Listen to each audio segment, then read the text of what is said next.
English ഗ്രാമറിൽ നമുക്ക് ഒട്ടും ഒഴിച്ചുവിടാൻ പറ്റാത്ത ഒന്നാണ് വെർബുകൾ എന്ന് പറയുന്നത്. വെർബുകളെ തന്നെ 3ആയിട്ട് തരംതിരിച്ചിട്ടുണ്ട്: V1, V2, V3. ഇതിൽ ഉദാഹരണത്തിന് ഗോ എന്നൊരു വാക്ക് ഞാനിവിടെ എഴുതുകയാണ്. ഗോ എന്ന് വെച്ചാൽ പോവുക. ഇതിൻ്റെ പാസ്റ്റ് ടെൻസാണ് വെൻറ്റ് എന്ന് പറയുന്നത്.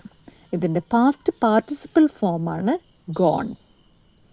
ഇത് മൂന്ന് സാഹചര്യങ്ങളിലാണ് യൂസ് ചെയ്യുക.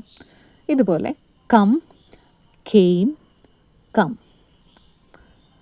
കം എന്ന് പറയുന്നത് V1 ആണ്. കെയിം എന്ന് പറയുന്നത് V2. കം എന്ന് പറയുന്നത് V3. സിങ്, സിങ് എന്ന് വെച്ചാൽ പാടുക. സാങ് എന്ന് പറയുന്നത് അതിൻ്റെ V2 ഫോമാണ്, അതായത് പാസ്റ്റ് ടെൻസാണ്. അതിനുശേഷം സങ്, അതിൻ്റെ V3 ഫോം, പാസ്റ്റ് പാർട്ടിസിപ്പിളാണ്. നെക്സ്റ്റ് വരുന്നത് സ്ലീപ്പ്. സ്ലീപ്പ് എന്ന് വെച്ചാൽ ഉറങ്ങുക. സ്ലെപ്റ്റ് എന്ന് വെച്ചാൽ അതിനർത്ഥം വരുന്നത് ഉറങ്ങി എന്ന അർത്ഥമാണ്. ആ ഒരു വെർബ് 2 വരുന്നത് പാസ്റ്റ് പാർട്ടിസിപ്പിൾ ഫോമും സ്ലെപ്റ്റ് തന്നെയാണ്.